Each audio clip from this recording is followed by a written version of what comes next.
Well, good morning, everybody, and welcome to Fruitful Fridays.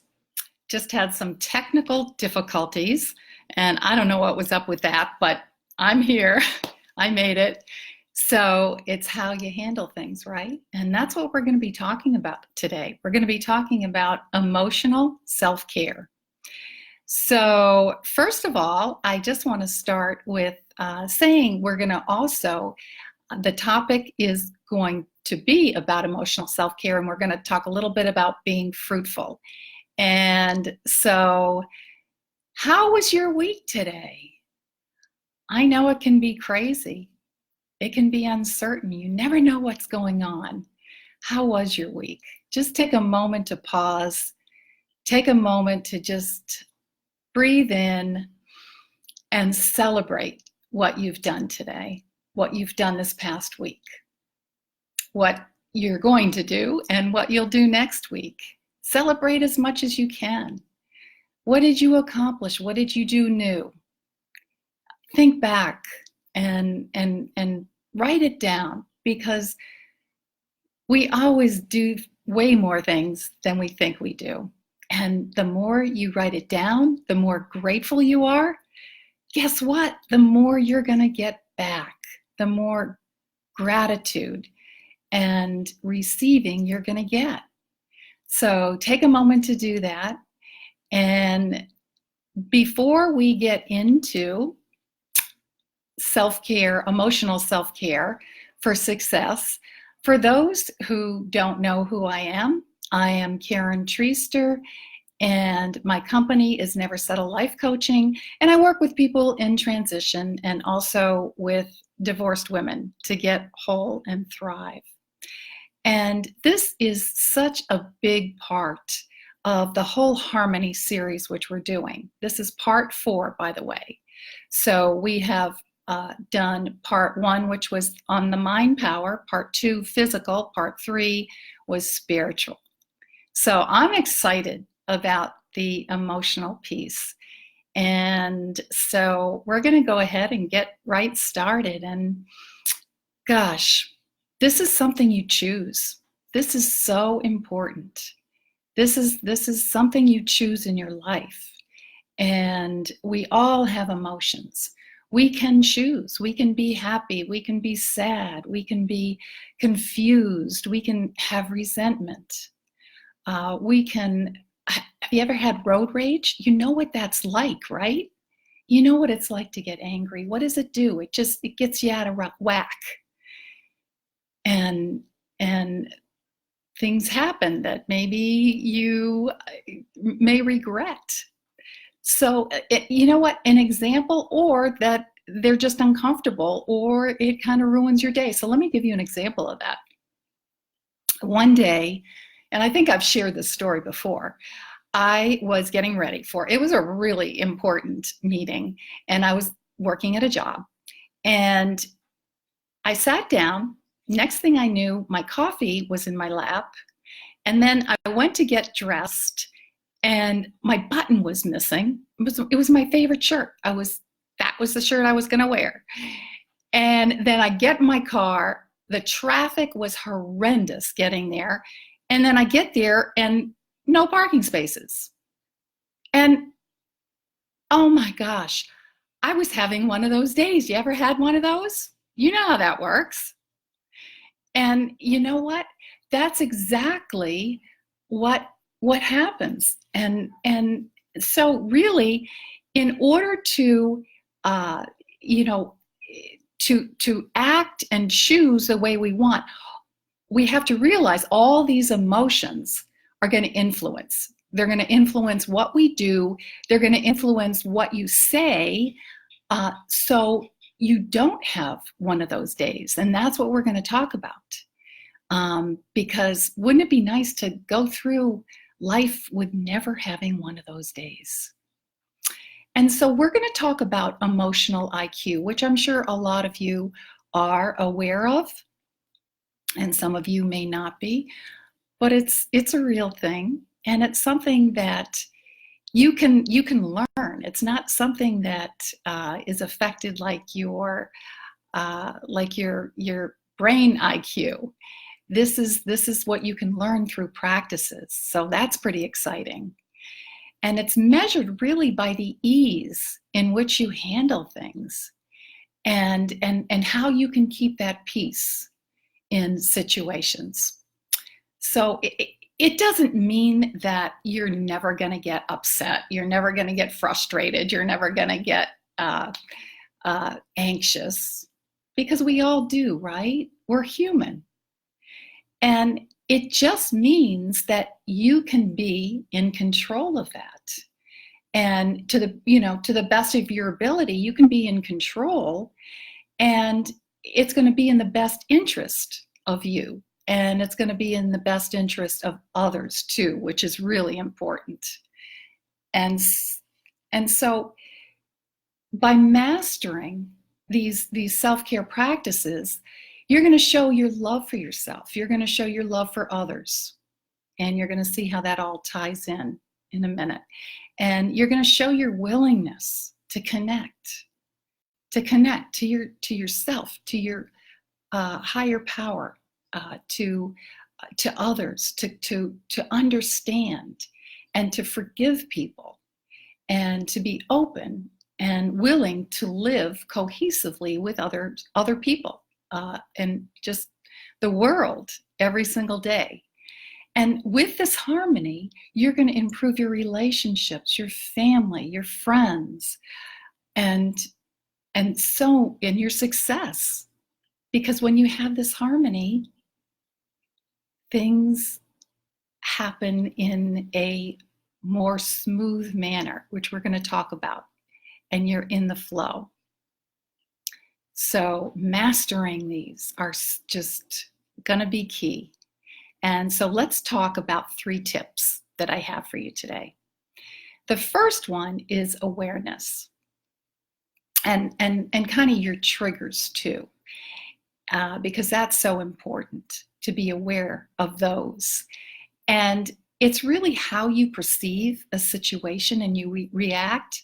It's whether you make a comment that maybe you regretted, or maybe you said something you just didn't really want to say. Maybe it was an uncomfortable situation when something happened. And, it could be when things don't go your way. It could be in a phone call that you have, or something at work, or your boss, or, whatever it is. Being aware of this, and how can you change that outcome? So for me, in my story about the coffee, I had one of those days. And why did I have one of those days? Because that's exactly what I was thinking about. I was thinking, oh, I'm going to be late. Oh, she's not going to be there. Oh, this is going to ruin my reputation. My mind went on and on. I'm going to lose my job. That spiraling downward effect, that negative pattern that we get into. And so what if I had changed that? What if I had changed that and been grateful? Been grateful that the coffee spill wasn't as bad as it could have been. That I have a beautiful home. That I have a car. I have a job. Refocusing and being grateful for what you do have. That's the key. And so that always is my go-to, is just to shift and getting out of that negative pattern. Being grateful is such a huge important piece of self-care.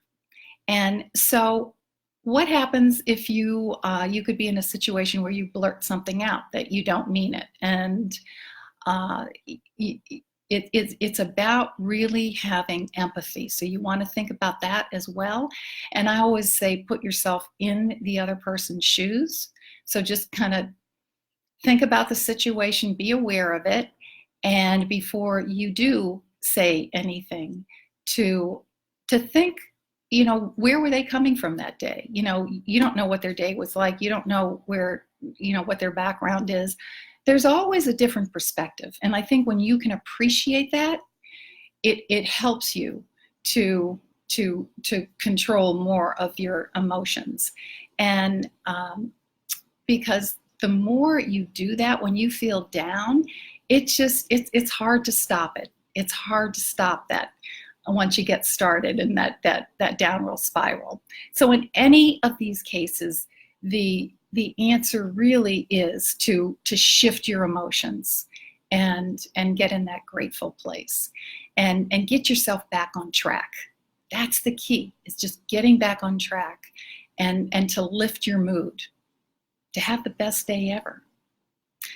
And so the self-care practice, again, is noticing and notice a trigger, because sometimes you can actually get upset and you don't really even know where it's coming from. And that actually is what I work with my clients.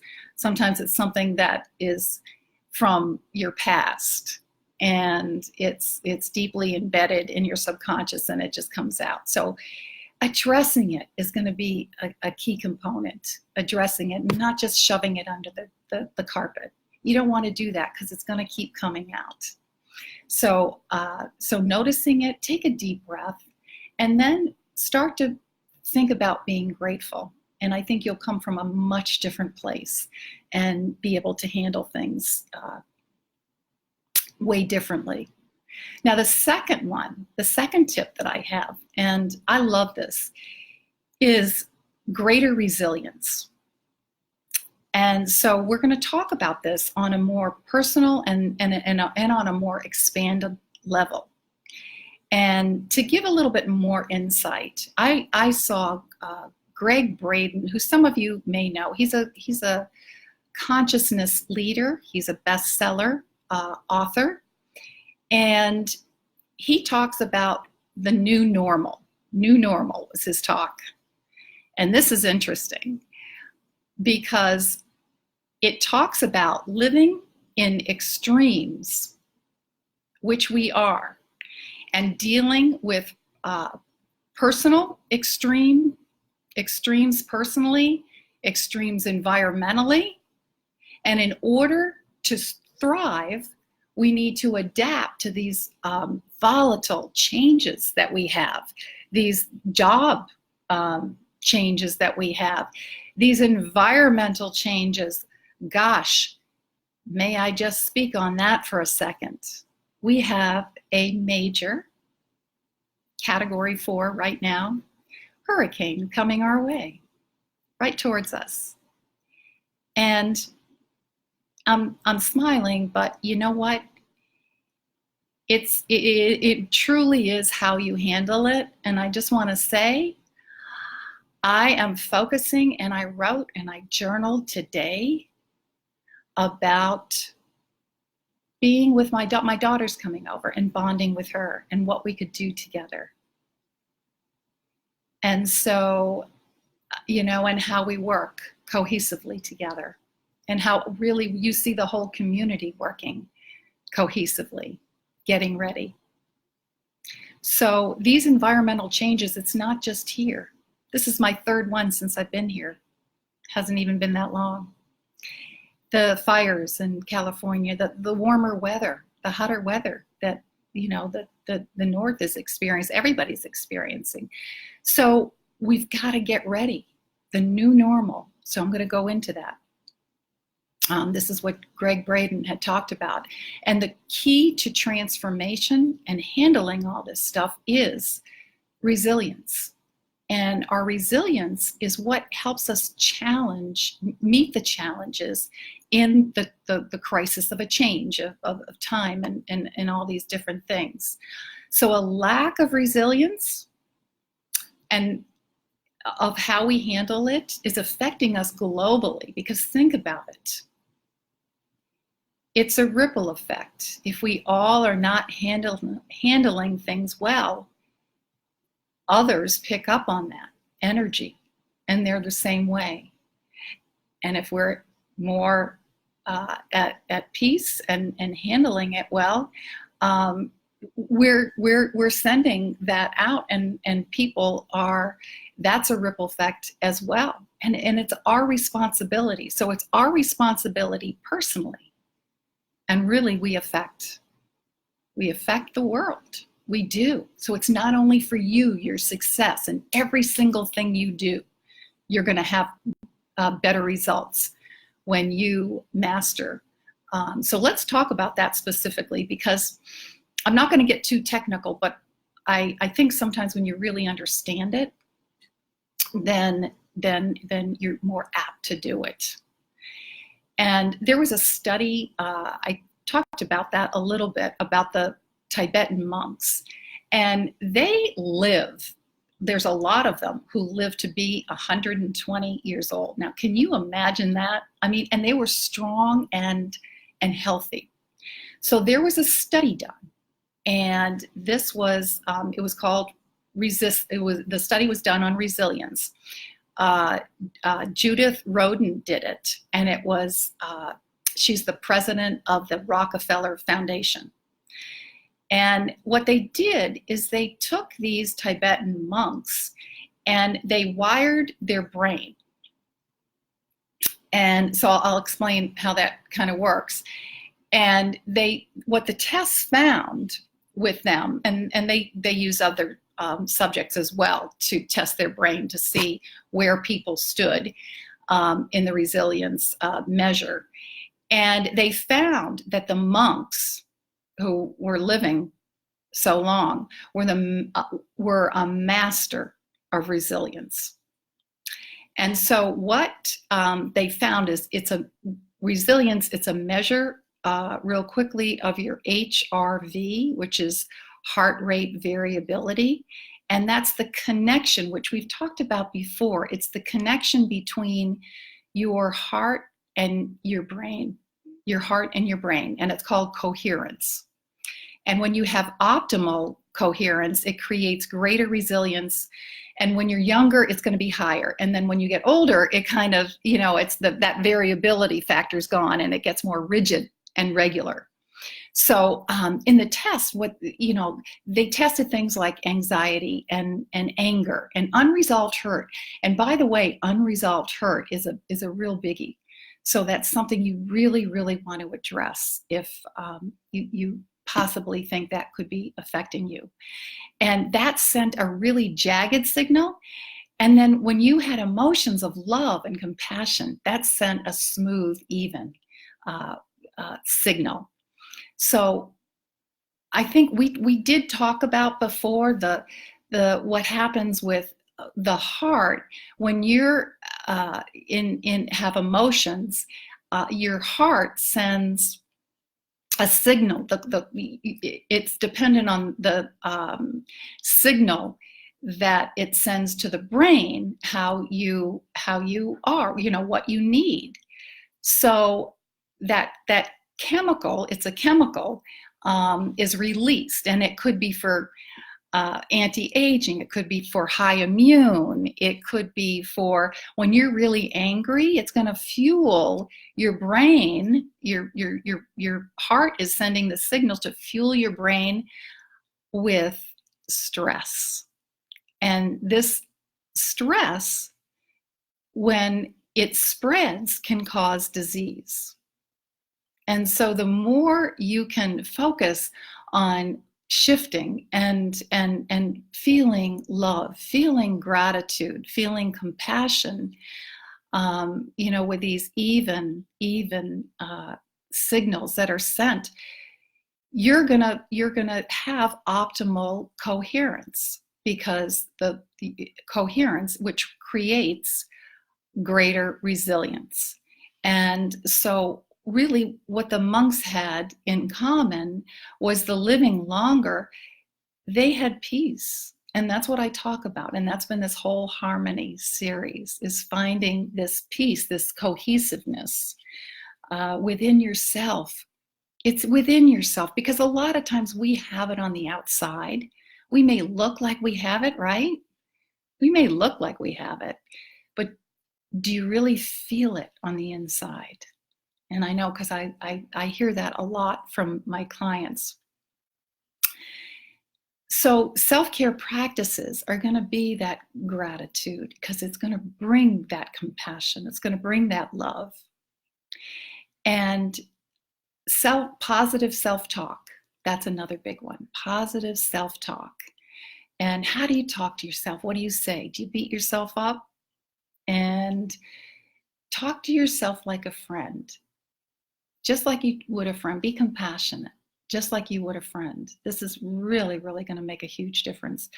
Connectiveness with other people. And that's going to open your heart up. Being vulnerable with others.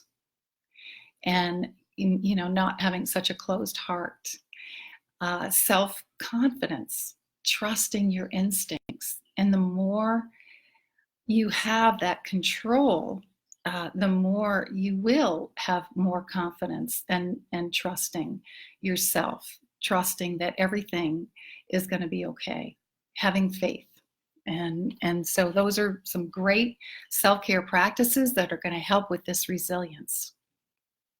And the last one, the third tip, is to heal yourself. And by strengthening everything I'm talking about, your emotional IQ, it's going to enable you to communicate from your truth and with the best interest of you and another person in mind. So what can get in your way of this? The emotions, the anger, the regret, the guilt, the shame that you may have. And sometimes it takes some digging to find it. And any other negative thought patterns, if you see yourself spiraling downward, because it's going to affect your decisions. It's going to, and it's going to affect your communicating. And so clearing these thoughts are going to develop your self-confidence and that inner self-confidence.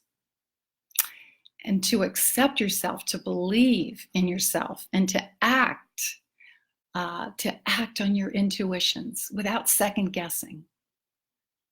I used to second guess all the time. I came out of my divorce. I was low self-esteem, low confidence, and I didn't trust myself at all. And it's taking this work, these practices, to really get me to a place where I do. And when you feel that, you feel like you can do anything. And you can. That's the point. You can do anything. And mastering these emotions, clearing them up, having that open path for your heart and brain coherence. It's just going to bring you more joy, more peace, more inner self-confidence, more patience, and better communications all around. And intuitively, you're going to have better language skills as well, because you have a new space. You've opened up a space where it was clouded. These emotions can cloud your brain. And you want to have an open space. You want to be able to bring in new things and think clearly. And so continuing to heal and improve, these are always a good idea, no matter what level you are. So because some people may be doing this, obviously, on a regular basis very well. But it's always worth looking back and just seeing if there's anything that might be getting in the way of a certain thing, of a certain goal you may have, of a certain, of whatever a path. Maybe you don't have clarity on what you want to do, or maybe you don't have clarity on your passion. So it's not only going to help you, it's going to, by bringing out the best version of you. That's what you want. You want the best version of you, not sloppy seconds. Nobody needs that. Nobody wants sloppy seconds. Be the best version you can be. Raise your consciousness and be aware of these emotions. And you're going to change yourself. You're going to help to change the world. because you know what? You deserve it, and everybody else deserves it as well. And you have a lot to give. And so if you like what you hear, I do have programs. You can go to my website, neversettlelifecoaching.com, and I've got 8-week programs. I've got 3-month. I've got 4-week programs that I work with people. And I always incorporate this on finding out what it is that may be in your way and moving you forward, because that's what it's all about. That's what it's all about. So, hey, Kim, how are you? I'm just at the end of this now, but nice to have you here. And so I'm also offering a 45-minute discovery call for anybody, and I'll give you what my insights. I'll give you my what I think, what I've done, and I'll share specifically more for you. So that's a free discovery offer call that I have, and go to my website, or you can email me at Karen@neversettlelifecoaching.com. And so, you know what? Utilize these, these tips, and do whatever you can to master these emotions. You will see a difference. So for everybody out there in Florida, I just I'm praying for everybody, and I know we're going to be okay. Stay safe, stay inside, do the preparation, and think about how you're going to enjoy it. Like I said with my daughter, I hope you all have a wonderful Friday. Enjoy this fabulous day. Enjoy the weekend. And I hope you have a very, very fruitful Friday coming up. I look forward to next time. Do today whatever you can do. Don't worry about yesterday. Don't worry about today. Do what you can do today. Stay in the moment. And remember, never settle. Live a life you love. And I'll see you with more tips and inspiration next week. Bye-bye, everybody.